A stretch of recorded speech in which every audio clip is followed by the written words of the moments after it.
I'm going to call to order the Montgomery County Board of Commissioners regular session, February the 16th, to order. The first item is the invocation, and we've had a little switch on the invocation. We're going to ask Mr. Sean Hassel if he will come and do our invocation.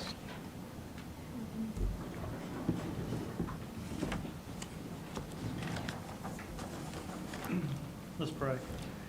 Heavenly Father, Lord, we come before you, thanking you again for the opportunity we have to just assemble. And Lord, we thank you for our leaders that you've appointed, and we believe that you are always in control. And Lord, we just lift up our county to you, Lord, and all the decisions to be made in it. Lord, may it be pleasing to you and honor you in all things. We thank you and praise you in Jesus' name. Amen. Amen. Thanks, Sean. The next item is the Pledge of Allegiance. If you are able to stand and say the Pledge of Allegiance. I pledge allegiance to the flag of the United States of America and to the republic for which it stands, one nation, under God, indivisible, with liberty and justice. Thank you. The next item is the public forum, and Ray, has anyone signed up for this part?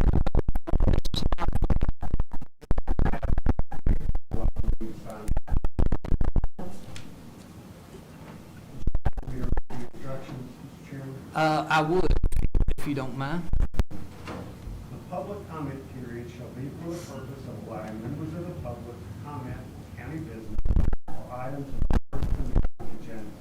This period shall not serve as a forum for debate before the commission. Remarks shall be addressed directly to the board and not to the staff, the audience, or the meeting. The chairman shall open the public comment period. Any person who wishes to speak shall approach the podium and announce address prior to making comment. Any citizen desiring to comment on a matter of public interest within the authority of the Board of Commissioners to legislate in an open forum shall be allotted 3 minutes. Citizens may yield their time on a specific topic by utilizing no more than 2 citizens' time slots. This will allow up to but no more than 9 minutes. County manager shall notify the chairman upon the expiration of allocated time. Okay. The first person on there, I guess, is Mr. Baug, B-A-U-G. Would you come forward? And Mr. Bang. Bang. Yes, sir. if you would, state your name when you get there and your address.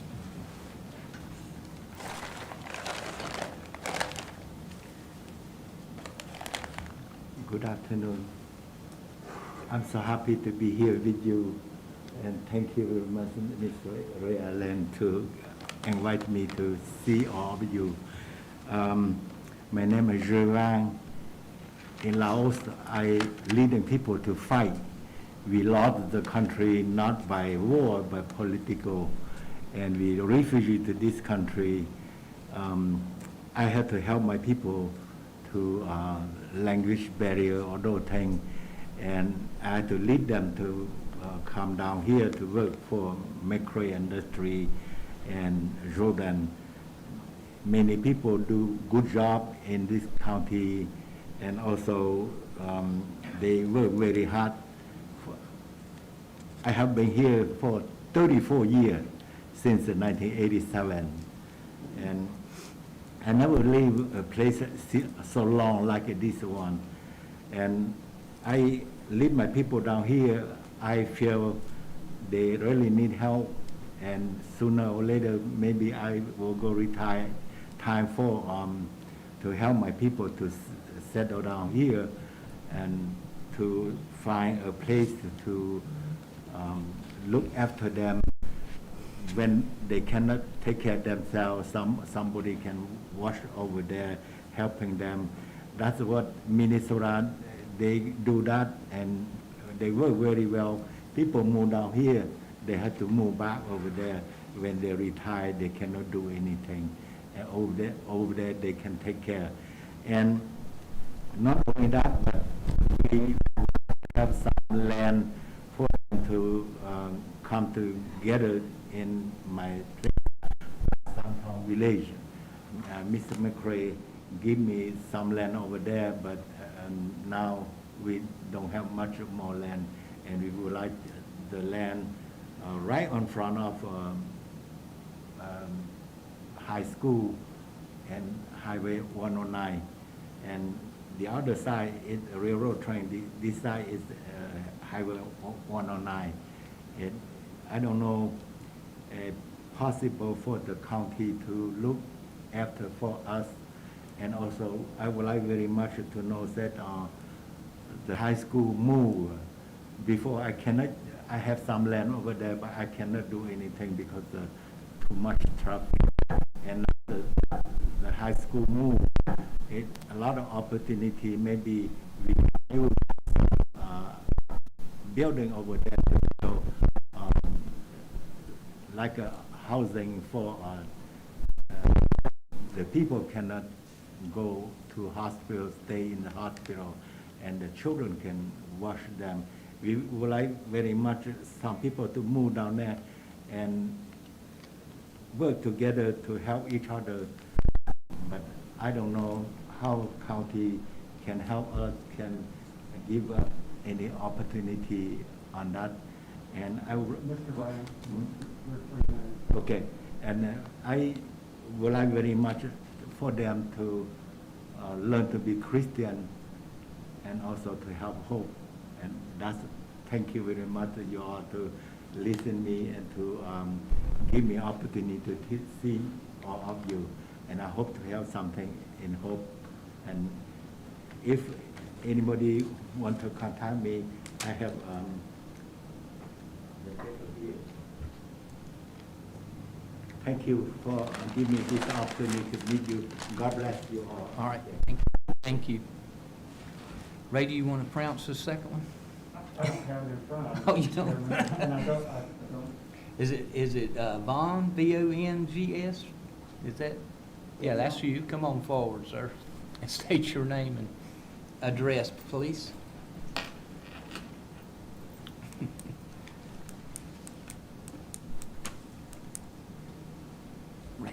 Ray, you might want to start your clock too. Dear Montgomery County Board of Commission, my name is Bunyong Wongsa, and Samthong New Hope Baptist Church. Before that, I planted the church in Charlotte from 1997 to 2000, and then I planted the church in Kannapolis and Salisbury from 2001 to 2013. 2014 to 2015, I planted the church in Albemarle. And since 2016, I planted the church in Samthong Village with Jewang. But first of all, I will thank you, United States, that accept Lao to come to United States. So that thank you for Montgomery, accept us to build the community in Samthong Village. Now we have the problem because after we plant the church in Samthong Village, we get more members now, and each member stay far away from 3 families in Rockingham, 2 families in Asborough, 1 family in Graham, and 2 families in Charlotte, and Albemarle 5 families, and Troy is 2 families, and Samthong is 5 families. Now a lot of people is our own, so that they cannot drive far away, so that they need to stay together in Samthong village to expand the village of Samthong. But we don't have the land right now. But Jewang transferred the land from Lao Hmong community to us, about 14 acre land. But land not flat because they own railroad across there. That they have slope that is not pass per cat.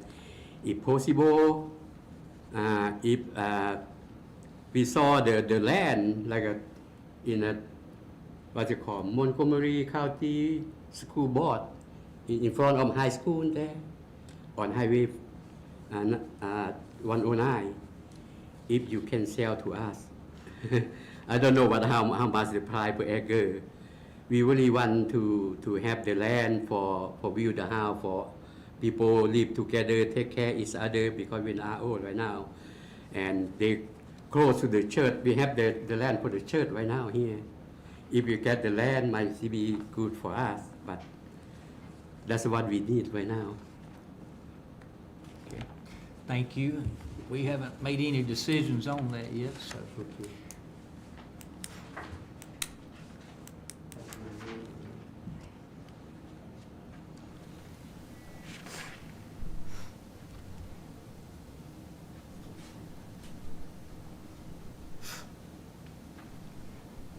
The next person is Colleen McDaniel.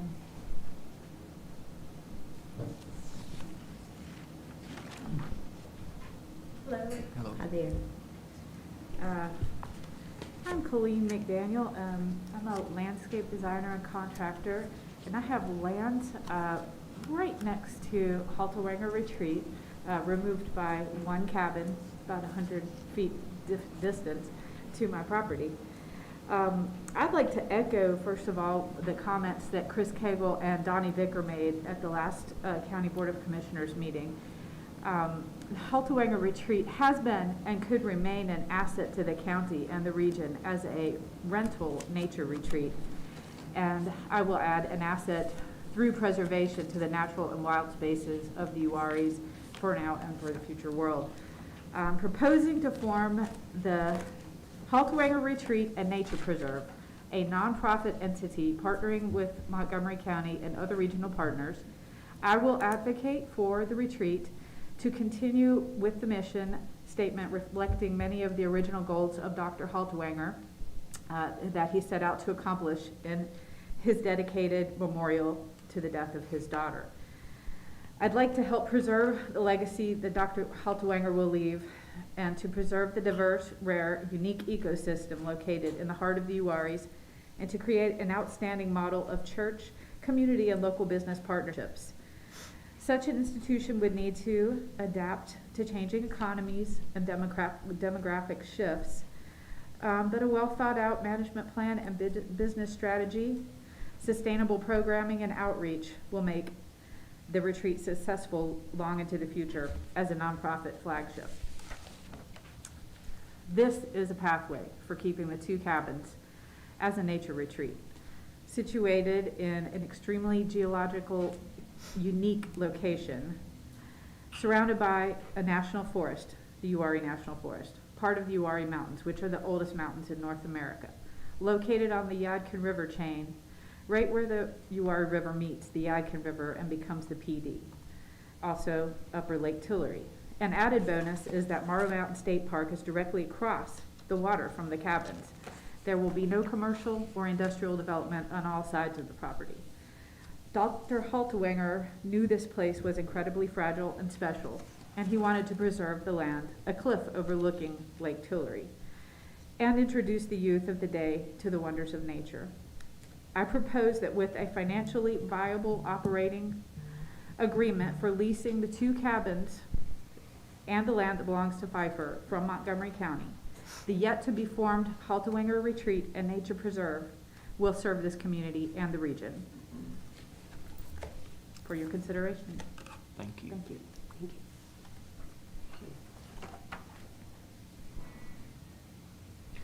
Well, that is all that's signed up. Is there anyone else that would like to speak? If not, the next item is the presentations of Montgomery County ABC Board. Mike, can we go back and approve the agenda? Because there's an item I'd like to add to the agenda. We've not approved our agenda yet. Could we do that? Okay, I'm sorry. That's okay. I just want to request an amendment to the agenda, so I need us to, So you're saying you want to, I would like to request an amendment to our, because we have not Agenda. approved our agenda for tonight, but request to add to the agenda a conversation around the Baden Business Park, their special order of consent that we've all been sent communication about. I would like to add that to our agenda tonight for discussion. okay. So I'd like to make a motion that we amend the agenda and add that topic. A motion's been made. Do I have a second? I'll second that motion. Second by Dottie. Robinson, all in favor? Aye. So would you like to? No, we can add it to the Just to the add- end, yes. I just Okay. want to make sure it's on our agenda. Okay. Thank you. My name's Phil Richardson. I'm the general manager of 2 ABC stores in the county. I live at 350 Zion Church Road, Mount Gilead. Now, I'm here to, answer any questions. We sent you a packet if you had any questions about what we were doing. I'm just trying to help the mixed beverage accounts. They come to me and want to know, so I want, contacted Raleigh, make sure everything was okay. Got it approved through the board, my board. Board chairman, he couldn't make it tonight, so I'm the one stuck here. But if y'all have any questions, I'll do my best to help you. But they want to serve brunch on Sunday morning, and they've been hit hard just like everybody else, and make some money. What helps them helps us and helps the county, because our proceeds go to the county every year. We take it what we make. This year, I think we gave $69,000 to counties and town. County gets 40%, law enforcement gets 5% in both towns with the stores, and the rest is divided by population in towns. Does anyone have any questions? So just to verify, what you're requesting is that we extend on Sunday mornings allowing mixed beverage sales starting at 10 o'clock. It's 10 o'clock, currently at noon, correct? And so we're looking at, and the ABC board unanimously agreed to Yes, send it to ma'am. us, correct? And it's just in the county, though. That's the reason I have to come to y'all. Right. If it was in town limits, I'd have to go to each town. But it's just the county, no town. So if the town wants to adopt this and they. If the town wanted to adopt it, I'd have to go to them, but it's just a county thing. It's not incorporated into towns. May I ask a question? Does Okay. Stanley County allow this? Just thinking that because they're on the lake too, and I think I know the business you're referring Can I to. answer that? Yes, please. Stanley County is a dry county, Oh, so see, the I only wouldn't know that. alcohol sales are within the City. municipality. Okay. All But right. they have, Norwood is in the county, but it's in the town, It's a so. municipality. so- But here, we've got it, we changed it. It's not Yes. municipal anymore. It's just, it's county set Right. up, which is better. And we got a, board member from each town Mhm. and one from the county. I like talking to 6 of them every month. But I've got no interest in it. I'm just doing it for the mixed beverage accounts. When I'm asked me would I do it, I said, sure. If it helped you, it's fine. We started out, I'm gonna maybe doing $1,000 a month mixed beverage. And we've had good months of up to $20,000 to $21,000 a month. But since COVID hit, I can't keep stuff on the shelves. Yeah. Right. Our biggest year was this year in December, $272,000 Wow. in this small county. We get a lot of traffic on 73 interstate.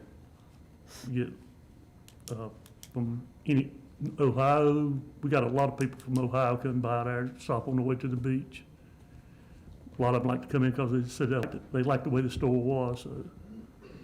But I'd left for them to get it because it would help them.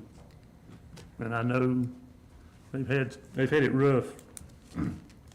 Our mixed beverages dropped down in like half though to what it was because they couldn't open, they had to close the hours and this and that.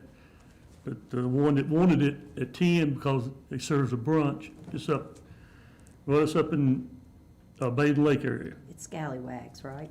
Scallywags, right. And I talked to River Wild out there at Lily's Bridge, and they would like to have it. They said, they didn't open till 11, but they would love to have it to where they could do it. And I know of people, which I don't care nothing about no Bloody Mary, but that's what they want, And I told them, I said, well, I'll just, if they asked, I'll just put your name in there too, but it'd be good. And I appreciate your time. Absolutely. Got any more questions? Anyone have any questions? Thank you. All right, thank you. So there's an ordinance in this book. Is it a voting thing tonight, or is it just presentation? There is a, Is, It's at the discretion of the board. Ms. Dawson, the board can consider the ordinance tonight, or you can put it on a future agenda. If you vote on the ordinance tonight, it has to be unanimously approved in order to be approved. If it's not unanimously approved, then it would be placed on the next agenda where it could be approved by a majority vote. what's the pleasure, board? You want to vote on?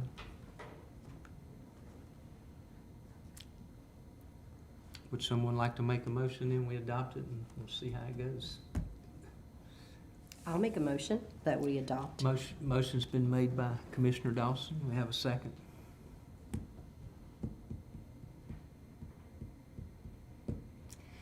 Hearing none, I guess it dies on the table till next month. That works. That'd be okay? So we just put it on the agenda for next month? You don't have to, it's up to the board. Yeah. You can put it on the agenda or not, it's up to the board. Let's do that. You want to put it on the agenda for next month? Okay, so we'll do that.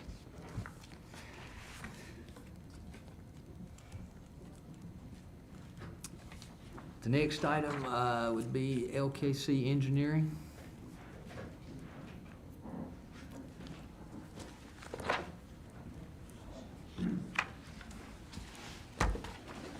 Thank you, Chairman and Board. My name's Bill Lester. I'm gonna let Rob McIntyre speak to you about the main thing that's on the agenda tonight, but I just wanted to say hello. It's been a while since I've been able to be in front of the board. I don't think I've met most of you, except maybe the chairman down the road in Bisco and doing some work there. But LKC Engineering appreciates doing work in Montgomery County, and hope to get to continue maybe building some relationships, getting to know you guys a little better. We're currently working on what we think is a pretty big project with your booster pump station number 1, which is just north of Mount Gilead and pumps most of the water that goes throughout the county. But that's going to be a brand new station replacement. It's going to be a great thing, and working on several other little things in addition to the work Rob's going to talk to you about. We're overseeing the current utility relocation project going along with the NCDOT work now. So several things like that, and just wanted you to get to know us. We are, for those of you who've not heard much about LKC Engineering, we're located in Moore County right next door. We've got about 40 professionals working in our company, and like I mentioned, building relationships, that's kind of what we are. We're relationship driven. We've always enjoyed the relationships here in Montgomery County and hope to continue that. We're working with some new folks here with the board and with the staff, and look forward to continuing that. And if you do have any questions of us, I'll be glad to answer that, but I'm going to turn it over to Rob and let him talk to you about the utility relocation project. Thank you, Bill. Thank you for the opportunity to come before the board tonight. Start out, I'm going to pass out a few maps of what we're going to go over, just so you have a feel for it. Then back it into the original copy. Thank you.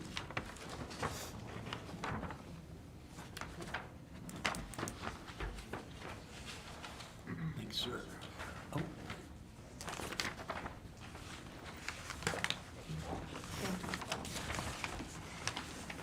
Thank you.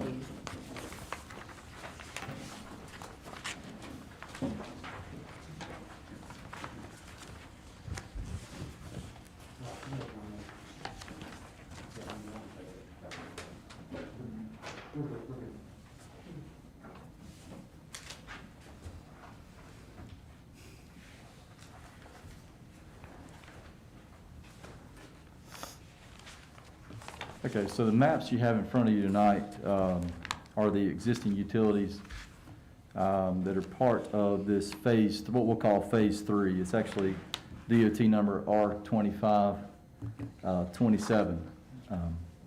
And it includes widening from roughly 2,500 feet west of River Road, heading back east into just outside the town limits of Troy. And the utilities that are proposed to be replaced include 8-inch water lines, 6-inch water lines, and 20-inch water lines, and a 4-inch force main that runs out to the environmental complex out there. So this is what you have in your packet was a utility preliminary engineering agreement that included a cost estimate and quantities of what is proposed to be replaced. And the only thing that I will bring to your attention in that is you'll see a 12-inch water line. It's a betterment from an 8-inch to a 12-inch. That picks up from where the current project that's going on 2427, it ends about, like I said, 2,500 feet short of River Road. And we're proposing to pick up there and upsize the 8-inch water line back to River Road to a 12-inch. And kind of a ballpark number on that's about $65,000. And that'll be the only thing that the county will be responsible for coming up with. Everything else will be reimbursed by the NCDOT for this project, along with the engineering cost. So.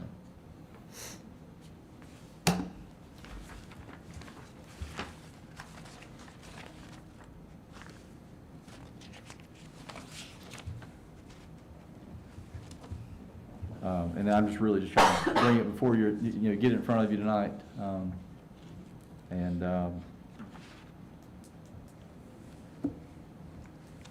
Go from there. See if you guys want to make a motion to proceed, we'd like to. Yeah. We've already been approved, so the UPA has been approved by NCDOT, and that was actually given back to us from NCDOT. And so, any questions? Does anyone have any questions? So that would be the only cost for us? Yes, ma'am. And that's a ballpark number. We won't know that until we get into the actual design. I think you had a betterment on the first phase, or we'll call it the second phase of 2427. It was from the bridge or Highway 73 back to just, where we're tying that out east of River Road. It was a betterment cost of about $53,000 to increase the diameter from 8-inch to 12-inch. And that's to get more water, more flow, more fire flow to the River Road 2427 intersection. Mr. Chairman, could I say something? No. No? Yes, you can. So, I neglected, the UPDA is in your agenda package. What I neglected to include in your agenda package was the agreement also, and the UPDA is between the state and Montgomery County. Also, there needs to be an agreement, if you approve this, between Montgomery County and LKC. And we placed a copy of that at your place on the dais this afternoon. So that is up there. So both agreements, one is with the state and the county, the other is between the county and the engineering firm.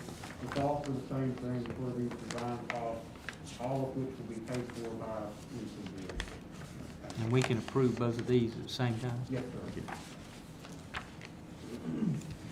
So no one has any more questions? Thank you. Thank you.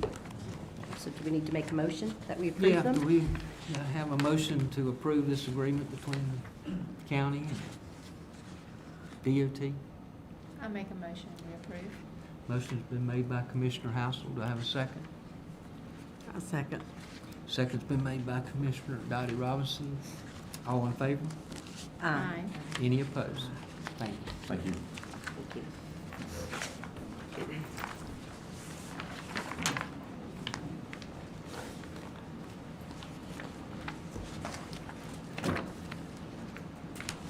Well, I hope everyone's had a chance to look over the consent agenda.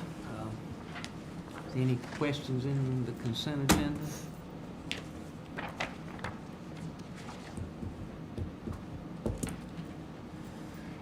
Hearing none, do I have a motion to approve the consent agenda? I make the motion to approve the consent agenda. Motion's been made by Commissioner Dottie Robinson. Do I have a second? I will second. Second by Commissioner Dawson. All in favor? Aye. Any opposed? Thank you. On this next item, the public forum that's not the part that we just did earlier, was Yeah, it? This. That was my mistake. Here, I've not yet learned your procedure. Here I am ready to leave. But no, we already did that. That was my mistake, getting that out of the way. Okay. Well, the next item is the public hearings, and I guess we need a motion to close the regular meeting and open up for the public hearing. Do I have a motion to do that? I make Make a the motion that we recess from the regular meeting and go into public hearing. A motion to recess has been made by Commissioner Dottie Robinson. Do I have a second by Commissioner Hassel? Yes. All in favor? Aye. Thank you. So this item is for RZ 1-2021 Cabin Creek Solar. And I believe our gentleman is coming forward and give us the... Oh, you're giving me the... So, I didn't think ahead. I'm going to be turning back and forth, guys. But thank you for having me today to review the rezoning case that we have before us, rezoning 1-2021. Per the cover sheet in your booklet, I've got 10 attachments. Oh, thank you. Here we go. Perfect. There are 10 attachments included in this rezoning packet. This rezoning packet includes the application, the staff report, the list of permitted and conditional uses. I've reserved the fourth item. It was meant for a zoning permit, but they're not collecting that at this time until zoning approval. Future land use plan map and policy sections, aerial photographs, current zoning map, street view photographs, the Board of County Commissioners consistency statement, and an ordinance amendment if so approved. So, my part of this presentation, I'm going to review the staff report, and it's going to detail the elements of the case that staff has reviewed and determined based on the application. And the staff report is also going to have a staff recommendation towards the end. So essentially the request is to rezone the full 177 acres proposed by this rezoning into R3 from R1. The location of this project is 0 NC Highway 2427, otherwise known as parcel identification number 75880006 5777. The history and zoning currently is R1, and it has been R1 since adoption of countywide zoning in 1999 and 2000. The district standards that would follow an R3 rezoning would allow all uses in R1 and R2 with 3 additional uses particular to R3. In Montgomery County, we practice cumulative zoning, and so R1, R2, and R3 are all within the residential classification, with R3 being the highest permitted use for residential. So they would include all R1 and R2, and in addition, single-wide homes, accessory mobile homes, and monopole towers for wireless facilities. The surrounding zoning and land use for this property is complementary to the intended rezoning. So there is industrial to the north, residential 3 to the south. To the east and west, we have residential 1 properties. But even those properties are surrounded by residential 3s or industrials. So in the watershed and floodplain comments that staff has on the staff report, there are no too drastic floodplain determinations, but there is a special flood hazard area through the actual property. As far as transportation, this property does have road frontage to NC Highway 2427 East, and the water and wastewater disposal, the water and waste disposal elements of the property. The county currently provides services near the area, but it is not directly at the site. The county could provide minor extensions to the site. And then as far as the future land use plan and its reference to the property, The future land use plan identifies the property being located within the Montgomery Moore Economic Development Site. It is actually across the road from this bubble that is the Montgomery Moore County Economic Development Site. So it's actually across the thoroughfare for that. And then the application and the applicant suggests that the future land use plan references agriculture and rural preservation policies, environmental quality policies, and economic development policies that support the rezoning application. So I wanted to give an upshot essence of, how the rezoning application compares to what the application is asking the applicant to respond to. I know that's a little bit confusing, but let me just run through the various prompts here and then we can go into more detail. So the proposal will place all properties similarly situated in the area in the same category or in an appropriate complementary categories. In essence, this property does do that by being rezoned from R1 to R3. All uses permitted under the proposed district classification would be in the general public interest and not merely in the interest of an individual or small group. And all uses permitted under the proposed district classification would be appropriate in the area included in the proposed change. So R3 would present a new schedule of uses, including those that are present in R2, particularly photovoltaic facilities. So that is something to keep in mind. As zoned to R3, it permits all uses up to R3. But it may serve to protect the public's interest in rezoning to R3. There is convincing demonstration that the character of the neighborhood will not be materially and adversely affected by any use permitted in the proposed change. So R3 would offer new uses, but they would not disrupt the community's character because most of the properties around this property in particular are either vacant or R1, R3, or industrial. And the planning process, the proposed change is in accordance with any land use plan and sound planning principles. So uniquely, our future land use plan does not directly address photovoltaic facilities. It's simply before their emergence. However, by effect, it does not discourage them either. So that's something that the county should keep in mind. And then staff findings, kind of a brief review of everything that I've presented. So staff does believe that the 5 policy guidelines I've detailed before have been met. While the area is rural in nature, there are existing industrial and R3 zone lots nearby and no major residential development adjoining or adjacent to the subject parcel. So the land use plan, as I mentioned before, it does not specifically attribute to photovoltaic facility uses, which is the intent of this applicant coming into this, but it does not discourage it either. As I also mentioned previously, this property is located within the Montgomery Moore Economic Development Site, which the rezoning does not directly encourage economic development activities. However, the property is just narrowly included into the site, and it is across the actual the highway that separates the majority of the site. So staff has determined that it's negligible impact to the actual Montgomery County Economic Development Site. And all uses, as a reminder, all uses of R3, R2, and R1 should be considered when reviewing this case.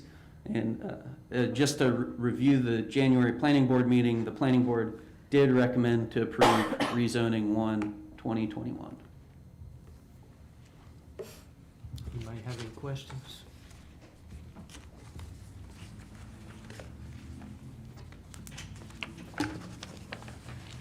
Is there anyone from the public here that would like to speak to this? If you would come forward and say your name and address for the record, please.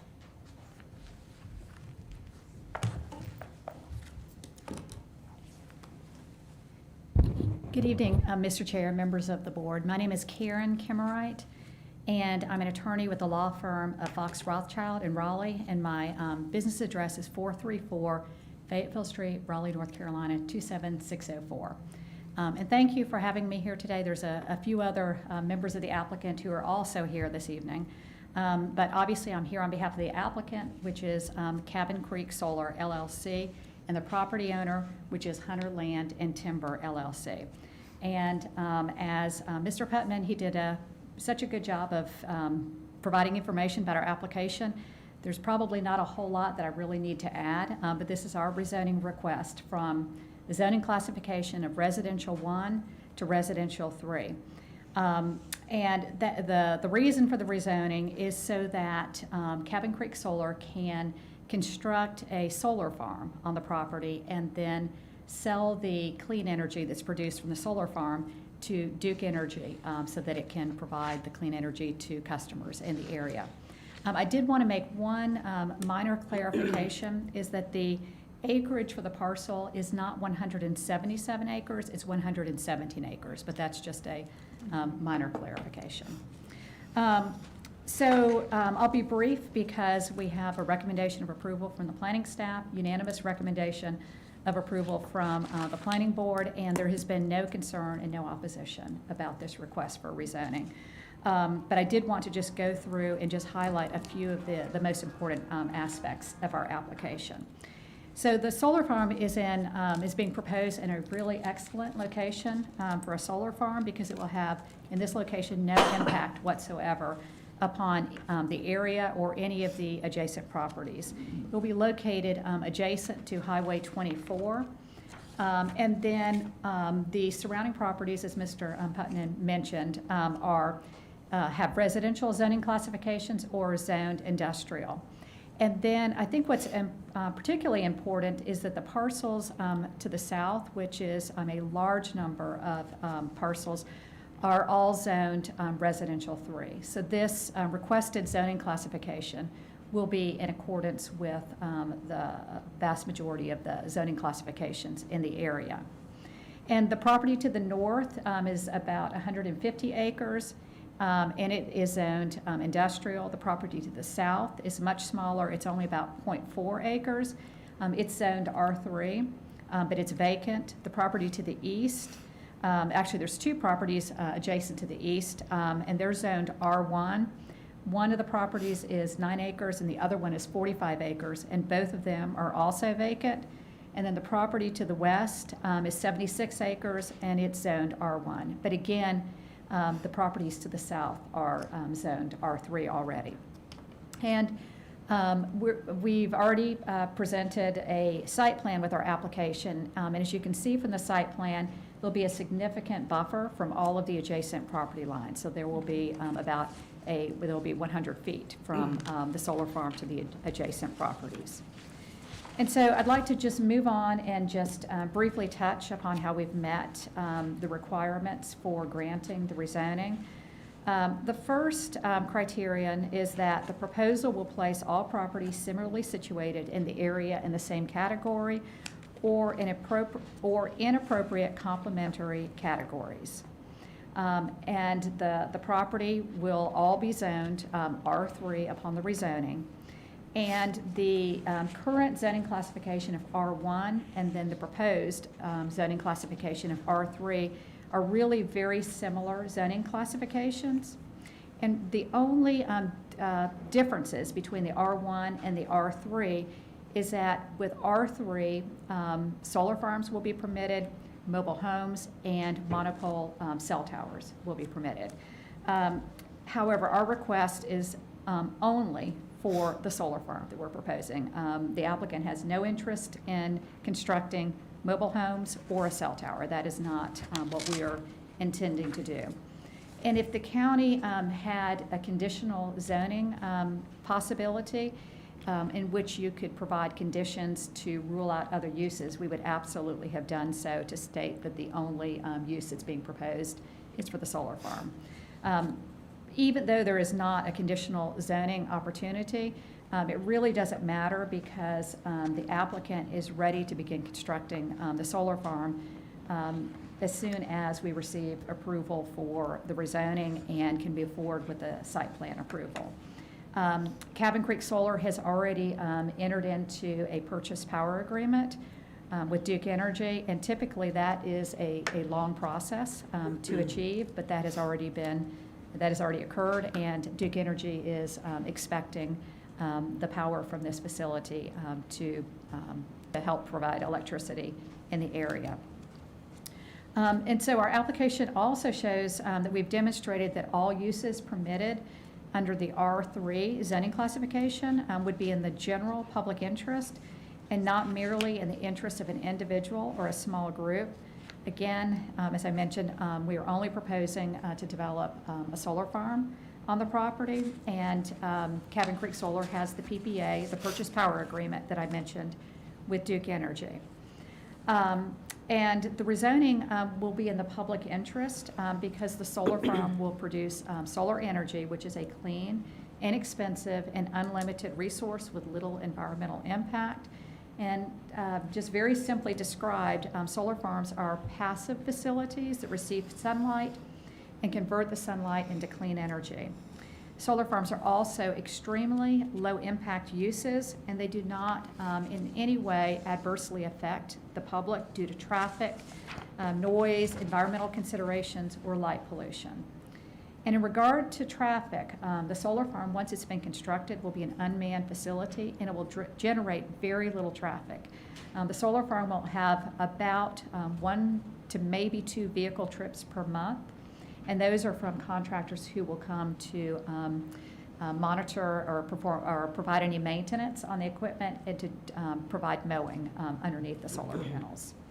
And the solar farm will also be very quiet. It will generate very little sound, just what's considered to be a slight humming noise from the inverters that are located within the interior of the solar farm. So noise will not be heard off-site. And solar farms also do not produce any type of odor or glare, and they do not emit any emissions. And then we also provided information in our application that the solar farm will provide more tax revenue for the county than from the current agricultural use or timbering use that could be on the property. And then the next criteria is that we have demonstrated that all uses permitted in the R3 zoning classification would be appropriate in the area. And as I mentioned, the uses that would be available for the R3 zoning classification that are not currently permitted for R1 would be the solar farm, the cell tower, and mobile homes, but only the solar farm is being proposed. And even if a cell tower or mobile homes were constructed on the property, which is not what's being planned, they also would be considered to be low-impact uses in the area. And then our application also demonstrates that the character of the neighborhood will not be materially and adversely affected by any use permitted in the R3 zoning classification. And again, the R3 districts are located to the south of the property. And we've included in our application a report from Richard Kirkland, who is here tonight, and he is a North Carolina certified real estate appraiser. And he has provided in his report his expert opinion that the solar farm that's being proposed will not adversely affect any property values in the area. He also has provided his expert opinion that the solar farm will be in harmony with the area. So with that, we have a couple of witnesses who I think are just going to speak very briefly, probably less time than I spoke, just to provide a little bit more information about the site plan and Mr. Kirkland's report. So Corey Howell, I think, will be speaking about plans for the project and the site plan. Thank you.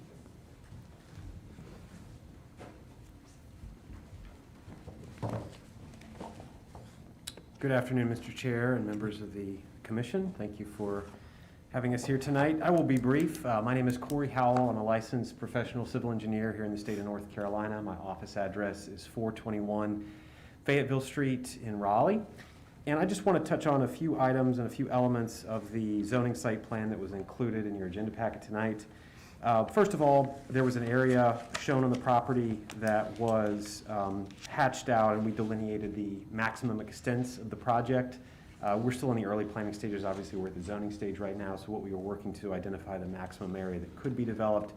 Obviously, this project, in accordance with the land development ordinance and the code of the county, will maintain a 100-foot setback from all property lines as is required. And in addition to that, there will be landscape buffers around the perimeter that will be composed either of existing vegetation or a planted buffer, whichever is appropriate for the conditions of the site in accordance with the land development ordinance. There were also some references earlier to a flood hazard area through the site. Those areas will be avoided. That's obviously not a conducive for putting in solar panels and solar array. So those areas of the site will be avoided. And lastly, there are some existing streams and wetland areas that are based on a national wetlands inventory that were identified on the site plan. As this advances further, we'll do detailed delineation, and those areas, we'll certainly work to avoid those areas whenever possible as we produce the detailed plans for this project.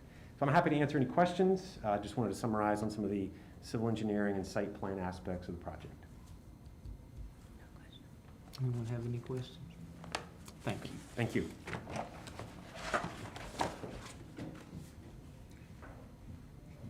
And Richard Kirkland will be speaking next. Oh, thank you. Hi, good evening. Again, my name is Rich Kirkland. I'm a state certified appraiser. I'm also an MAI through the Appraisal Institute. I was asked to look at the potential impacts related to the proposed solar farm and also related with the rezoning. I've been looking at solar farms across the state for about 10 years. In that time, I've actually expanded out and I've looked at about 19 states and looked at about 760 some solar farms. Most of those are here in the state, looking at adjoining sales of properties to see if there's any impact on sales prices for homes or land next to solar farms. The report shows you a lot of data points in there, but essentially, no, I'm not finding any impact on adjoining property values. Homes are still selling, developers are still bringing in and building subdivisions next to solar farms. So it's not affecting development potential either. So it's my professional opinion that the proposed solar farm at this location and the rezoning would not have an impact on the adjoining property values. And a little bit more specific to the rezoning itself, the adjoining industrial zoning, this shifting to an R3 zoning to allow for some expanded uses actually makes a lot of sense to do a sort of a buffer between residential zoning and the industrial zoning. There's a number of cases where I could point out where solar farms are used to buffer between industrial uses and residential uses. I could go into greater detail or answer any questions, but it's my professional opinion that this is a harmonious location for a solar farm, very consistent with where solar farms are located across the state, and also would have no negative impact on adjoining property values. No questions. Thank you. Thank you.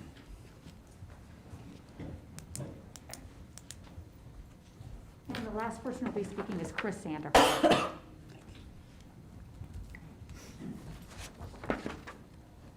Thank you. Good evening. Thank you for hearing our testimony, and thank you for your consideration for the applicant. My name is Chris Sandifer.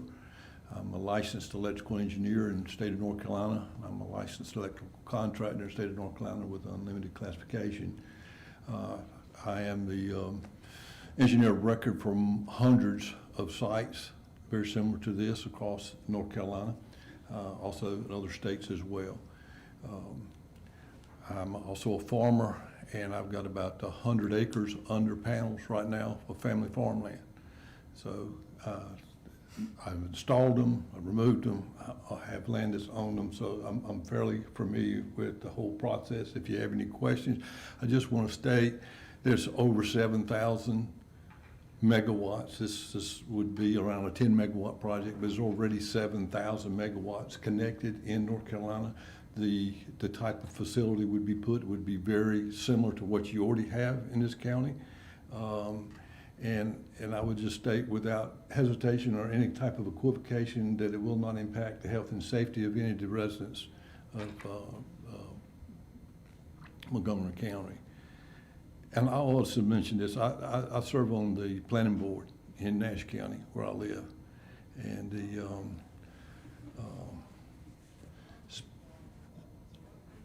conditional use rezoning is a great tool. We use that, and it is a great tool, so I would just say that. Any questions that you would have for me? Any questions? Thank you. Thank you.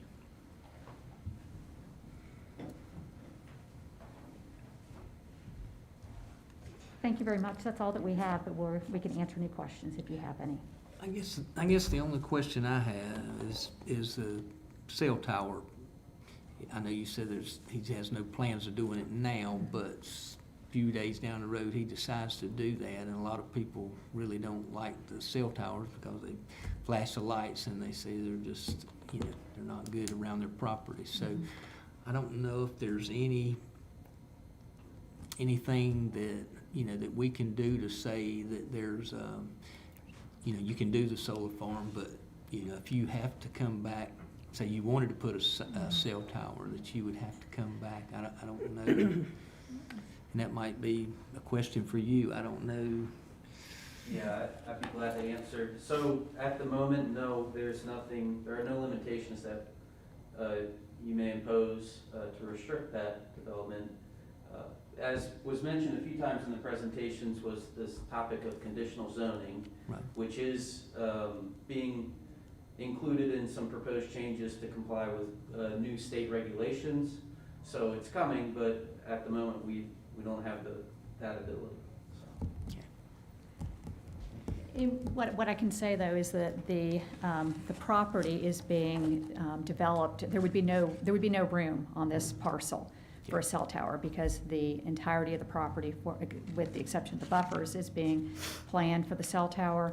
And it's not, a real simple task to come in with a cell tower because, well, first of all, you'd have to make sure that this was, very specifically where coverage is needed. And, most of the carriers, they look for, a quarter-mile radius for where they're looking to put in cell towers. So it's not just any open land that could be available for a cell tower. It meets very specific criteria. And then this entire parcel is going to be developed with a solar farm. So there would be no location for a cell tower. So I hope that helps. Yeah. Is there anyone else here that would like to speak concerning? Well, I guess I need a motion to close the public forum, or for the public hearing, I guess. I have a motion to close the public hearing. I make a motion, we close the public hearing. Have a motion by Commissioner Hassel. Do I have a second? Second. Second by Commissioner K. Robinson. All in favor? Aye. And so I guess I need a motion to reconvene the regular scheduled meeting. I'll make a motion to reconvene our regular scheduled meeting. Motion's been made by Commissioner Dawson. Do I have a second? Second. Second's been made by Commissioner Dottie Robinson. All in favor? Aye. Any opposed? So I guess now we need to vote on this. So would someone like to make a motion that we adopt or do the RZ1, change to RZ1 for the Cabin Creek solar? I make a motion that we move to change the R1 to R3 zoning. Motion's been made by Commissioner Hassel. Do I have a second? Second. Second's been made by Commissioner Dottie Robinson. All in favor? Aye. Aye. Thank you. No, any opposed? So, thank you. Thank you. Mr. Chairman, could I ask David a question? David, can we do both the consistency statement and the rezoning in one motion, or do we need to have separate motions? They have to be separate. Separate. So we would need a separate motion as well. So we will need a what now? I'm sorry? The first motion that you just adopted was to approve the consistency statements that was in your agenda package. Right. And the next motion would actually be the one to rezone the property. Okay, so the motion, I need a motion to actually. I will rezone. make a motion to rezone RZ-1-2021.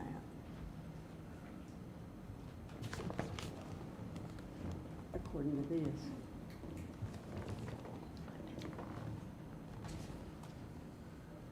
Is that not what it's talking about?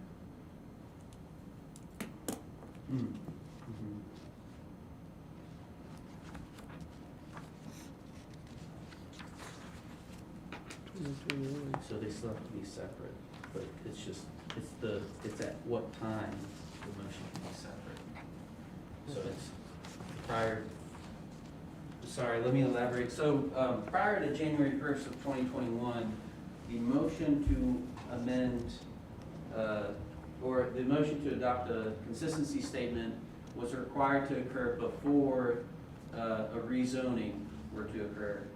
Okay, but now with the new regulations from the state, it's actually permissible to do the rezoning first and then adopt a consistency statement. So they've mixed up the procedure a little bit, but either one is, perfectly appropriate for this.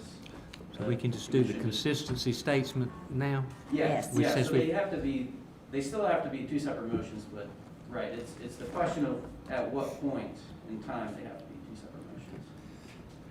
So we've approved the zoning, so I Yes. guess we need to have a motion to do the consistency statements. So that's what my motion will be, is Have for a the motion consistency for the statement. consistency statements from Commissioner Dawson. Do I have a second? Second. Second's been made by Commissioner Hassel. All in favor? Aye. Any opposed? On this second, do we need to recess the regular and for the variance 1/2021 for Willis? Do we need to recess our regular meeting and do a public hearing on that? So I'll have a motion that we recess the regular meeting and do the second variance for. I make a motion that we recess our regular scheduled meeting and go into a public hearing. Have a motion by Commissioner Dottie Robinson to recess. Do I have a second? I second. Second's been made by Commissioner Kay Robinson. All in favor? Aye.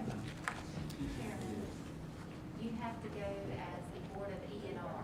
Oh, excuse The me. equalization and review for this variance request.